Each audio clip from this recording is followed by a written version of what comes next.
او په اوښانو باندې خلک مړه کوي، یعنې د اوښانو د پسونو زکات نه ورکوي، جنګ کې پرې چې نه ورکوي، نور خو مسلمانان دي. ابو بکر صدیق وفرمایل والله لاقاتلن من فرق بین الصلاة والزکا، په الله مې د قسمي جنگ بکوم او جهاد بکوم او جګړه بکوم هغه چا سره چې په مونځ کې او په زکات کې فرق کوي، چې مونځ کوم او زکات نه ورکوم د سره به زه جنګ کوم. او دا خبره ابو بکر صدیق ته ځکه څرګنده وه چې نبی صلی الله علیه وسلم هم دا فرمایلو چې امرت ان اقاتل الناس حتى يقولوا لا اله الا الله ويقيموا الصلاه ويؤتوا الزکاه. ما ته امر شوی دی چې هغې پورې توره کېندم او هغې پورې جهاد او د الله په لار کې جنگ جاري وساتم تر څو پورې چې خلک ووایي د الله نه پرته او د الله نه بغیر بل څوک د عبادت او د بندګۍ لایق نشته دی، او مونځ قایم کی او زکات ورکي. چې مونځ یې وکړه، زکات یې ورکړه او کلمه یې وویلې، نور که څه ګناه ترې کېږي به هغه پوه شه او خدای پوه شه. زه به ورسره جنګ نه کوم، زه به توره کېدم، جنګ به د هغه خلاف کول او د هغه په ضد باندې به جنګ کول منې شي، ځکه چې کلمه وایي مونځ کوي او زکات ورکوي. نو زکات دومره اهم شی دی چې ابو بکر صدیق رضی الله تعالی عنه بیا د صحابو په مشوره باندې، بیا د ټولو صحابو مشوره د ابو بکر صدیق په رایه باندې راغله او صحابو فیصله وکړه او د هغه قبایلو سره داسې جنګ وشو لکه کفارو سره او مرتدینو سره چې کېږي، کافرانو سره چې کېږي چې کوم د زکات نه منکر شوي وو، تر دې پورې چې هغوی د الله حکم ته غاړه کېښوده، د الله حکم ته یې سر ټیټ کړه او د الله د پیغمبر حکم ته یې سر ټیټ کړه، بیا ورسره جنګ بند شو. نو زکات په اسلام کې دومره اهمیت لري. د زکات ورکولو په وجه باندې په دنیا باندې د الله رحمتونه او برکتونه نازلیږي، په رزق کې الله برکت اچوي، په مال کې الله برکت اچوي، د انسانانو په منځ کې مینه او محبت او همدردي پیدا کیږي. کم خلک چې زکات ورکوي د نورو خلکو هغوی سره مینه او محبت پیدا کیږي، او کم خلک چې زکات ورکوي نو حقیقت دا دی چې هغه د الله بندګانو باندې مهرباني کوي، د الله بندګانو سره ښه کوي، د الله بندګانو سره ښېګڼه کوي. یو طرف نه ښېګڼه کیږي، بل طرف نه به خلک هغه سره محبت کوي او مینه به کوي. نو د زکات په وجه باندې په ټولنه کې مینه پیدا کیږي، محبت پیدا کیږي، همدردي پیدا کیږي، او یو بل سره د کومک کولو او یو بل سره د مرستې کولو احساس او یو بل سره د مرستې او د کومک جذبه پیدا کیږي. د هغې په وجه باندې خلک ورونه کیږي، بې اتفاقي ختمیږي، جنگ جګړې ختمیږي، اختلافات ختمیږي، بغض، کینه، حسد، عداوت، دښمني او تربګني او نفرت ختمیږي، او د هغې په ځای باندې مینه محبت قایمیږي د زکات ورکولو په وجه باندې. د الله برکتونه او رحمتونه په ځمکه باندې نازلیږي. قرآن عظیم الشان کې الله رب العالمین فرمایلی قد افلح المؤمنون الذين هم في صلاتهم خاشعون والذين هم عن اللغو معرضون والذين هم للزکات فاعلون. یقینا هغه مؤمنان کامیاب دي چې کوم عاجزۍ سره منځونه کوي او د بیهوده کارونو نه او د بې فایدې کارونو نه ځان ساتي، چې کوم کار کې نه د دین فایده شته ده او په کوم کار کې نه د دنیا فایده شته ده، نو د هغه کار نه ځان ساتي چې کوم کار کې د دین او د دنیا فایده نه وي، د هغې نه ځان ساتي.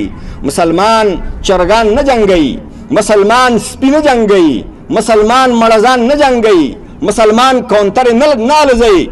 نبی صلی الله علیه وسلم فرمایلی من حسن اسلام المرء ترکه ما لا یعنیه.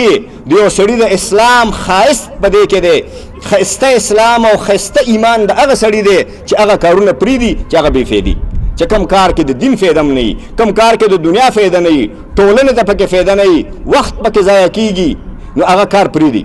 یو هغه کارونه دي، هغه لوبې دي چې هغه ورزش دی او د هغې په وجه باندې جسم ته فایده رسېږي، د هغې په وجه باندې دماغو باندې بوج او تکلیف سپکېږي. ورزش خلک کوي، والیبال کوي، فوټبال کوي، کرکټ کوي، تیږه اچوي، اسدواني کوي، منډه وهي، نور ورزشونه کوي، او هغه کې خپل مونځ نه قضا کوي، د خپل کور کار نه قضا کوي، د مور پلار خدمت نه قضا کوي، د الله عبادت پکې نه قضا کوي، خپل فارغو وختونو کې ورزش کوي. نو ورزش د نبی صلی الله علیه وسلم سنت دی، او نبی صلی الله علیه وسلم بار سبې منډه وهله او د منډه ورزش به کو، او په ټولو ورزشونو کې بهتر ورزش او ښه ورزش چې دی دغه منډه ده.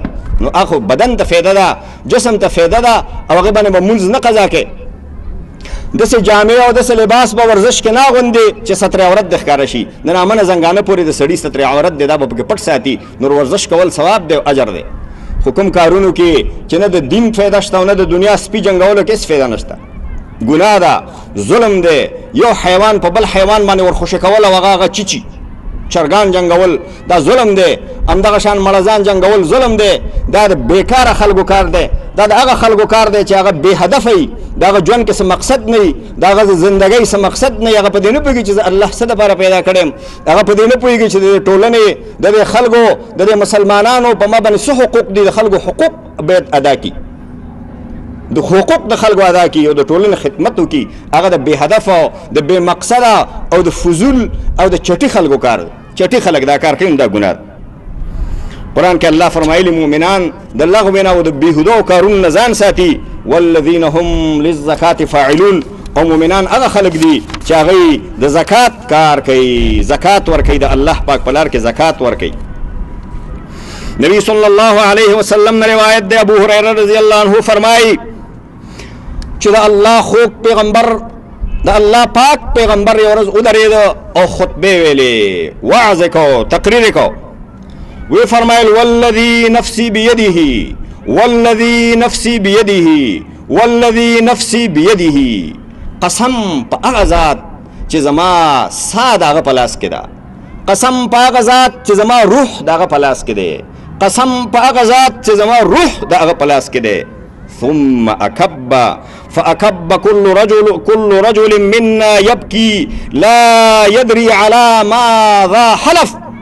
الله پیغمبر چې دا درې قسمونه وخوړل او بیا سر کته کو وی جړلې چې نبی صلی الله علیه وسلم مبارک سترګو نه مبارک اوخې توی شوې نو ټول صحابه وجړلې او خلکو ویلې چې ولې د الله پیغمبر قسم وخوړ، د څه چل دی او څه چل شوی دی. ټول صحابه په جړا شو. ثم رفع رأسه، بیا رحمت عالم خپل سر بیرته اوچت کو. وفي وجهه البشرى، او مخکې خوشحالي وه، مخکې فرحتو، مخکې خوشحالي وه. فكانت احب الينا من حمر النعم. د صحابي وی چې د نبی صلی الله علیه وسلم نبی رحمت خوشحالي او د نبی رحمت خوخواله چې هغه مونږه خوخ ولیده او خوشحاله مو ولیده. فكانت احب الينا من حمر النعم، هغه د سرو خانونه مونږ ته محبوبه وه. مونږ چې نبی صلی الله علیه وسلم خوشحال ولیده نو مونږ چې دا ډېره ښه ورځ ده، دا ډېر ښه ساعت دی، دا ډېره ښه لحظه ده. مونږ ته د سرو خان را نه کول شي، د سرو خانونه مونږ په دې باندې به خوشحالېدو زیات چې نبی صلی الله علیه وسلم خوشحال وینو. او بیا فرمایل ما من عبد یصلی الصلوات الخمس، چې زما یو امتی او د الله بنده پنځه منځونه کوي، ویصوم رمضان، او د رمضان د میاشتې فرضي روژې نیسي، ویخرج الزکات، او زکات باسي، ویجتنب الکبائر السبع، او د 7 کبیره ګناهونه نه ځان ساتي چې هغه یو حدیث کې ذکر شوي دي. شرک کول دي، د یتیم مال خوړل دي، سود کول دي، او د الله دښمنانو سره او کافرانو سره د جنگ په میدان کې تیښته ده. د جنگ میدان کې به تیښته بیا نه کوي، دا کبیره ګناه ده. دغه 7 کبیره ګناهونو نه چې سړی ځان وساتي، منځو کې زکات ورکړي او روژه ونیسي، الا فتحت له ابواب الجنه، دې سړي ته د جنت دروازې کلاویږي، د جنت دروازې ورته وازیږي. وقیل له ادخل بسلام، او ملائک ورته وایي سلامتۍ سره او امن سره د عدن په باغونو کې او د همیشوالي په جنتونو کې ننوځه. نبی صلی الله علیه وسلم باندې په دغه وخت کې وحی وشوه. جبرائیل علیه السلام خوشحاله که، زیری ورته ورکه، بشارت ورته ورکه چې خیر دی، د دوزخ سختۍ شته، د قبر سختۍ شته، مشکلات شته، خو ستا د امت دپاره د الله د طرف نه دا بشارت. څوک مونځ کوي او زکات ورکوي او روژه نیسي او د 7 ګناهونو نه ځان ساتي، الله رب العالمین به ورته د جنت دروازې کلاوي کړي، الله به جنت کې دننه کړي. بل حدیث کې راغلی دی زکات دونه اهم شی دی چې نبی صلی الله علیه وسلم فرمایلی دی اسلام 8 برخې دي، او یو برخه د اسلام د الله په لار کې زکات ورکول دي. دا د اسلام یو برخه ده. یو برخه د الله په لار کې جهاد دی، بل برخه د بیت الله حج دی، د نیکی حکم کول دي، بدین خلق منی کول دي، منځ دی، او خپل اسلام یو برخه خپل اسلام دی. دا 8 برخې دي. او بیا نبی صلی الله علیه وسلم فرمایل وقد خاب من لا سهم له، تبا او برباد د هغه سړی لا سهم له چې د هغه په دې کې حصه نشته، حصه نشته.